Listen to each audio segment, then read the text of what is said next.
What up, what up, what up? What up, dog? It's been raining for like 8 days straight here in Michigan. So, sometimes in the morning I'll run up and I'll get a coffee for the wife and myself, get the dog a donut, and make a video. I've made many videos lately, just kind of working on a big project, and I can't have any distractions, but I like to stop in and say what's up to you. So, I was thinking, there was a time when it was raining and I was working for this big landscaping company, like 68 hours a week. I had no life. That was my life. And it was like, there's these periods of your life where you have to work through it. There's nothing you can do about it. You just have to work through the rainy times in order to get out the other side. It's just where you're at.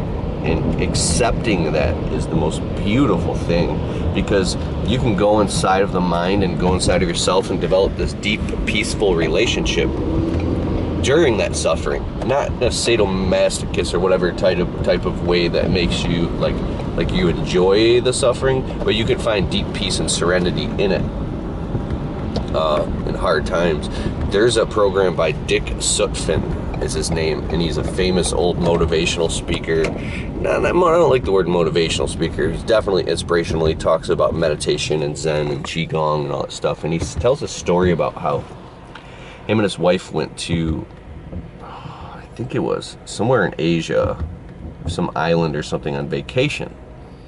And they wanted to go for years, and they finally went, and it was this beautiful tropical island with mountains and hills and streams and wildlife and birds, and and they went on this hike with a group of people on the vacation, but it rained the entire time they were on vacation, the entire week.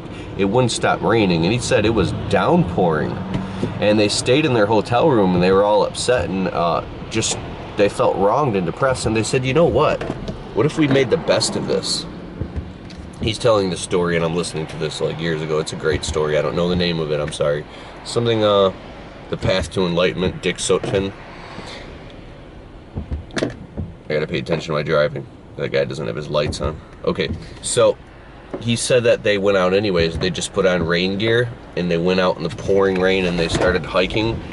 And at first they were resisting it, and it was cold, and but he said after a couple hours, it just became part of what they were doing, and now this time they were completely saturated, hiking in the rain, and they didn't care anymore.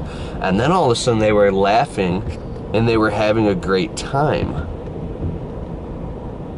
And then he realized the entire day they hiked, and it just kept raining and raining and raining, and when they got back to their hotel room, they changed, and they were laughing and soaking wet, and they went out and they did it again.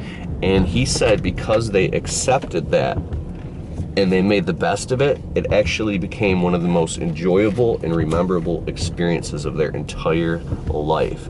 And the rain actually added to the experience. The rain turned it into this amazing experience where they'll never forget it. And he talked about how it locked it into them, and it was this profound, experience because they allowed that to happen. So, and when I heard this story back when I was a little bit younger, it just had this effect on me. It made me really enjoy being with a team of guys fucking working out landscaping while they're miserable. I'm smiling, listening to audios, going through the same hell that they're going through.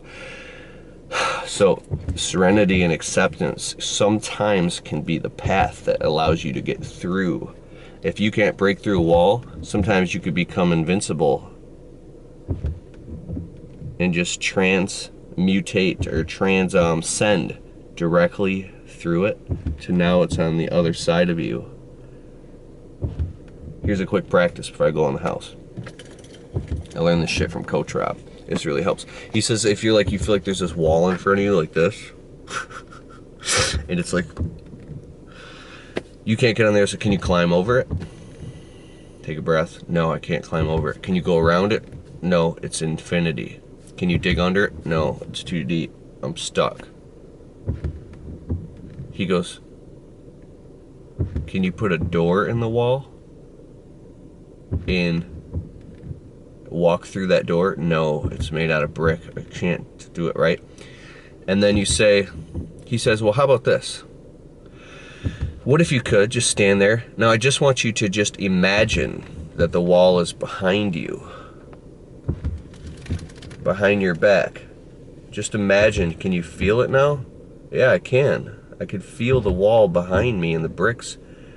I imagine it's behind. He goes, you're on the other side of the wall.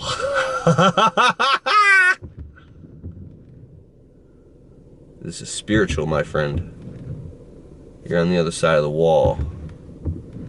Oh, it's scary over here, because now you're free, bitches. Later.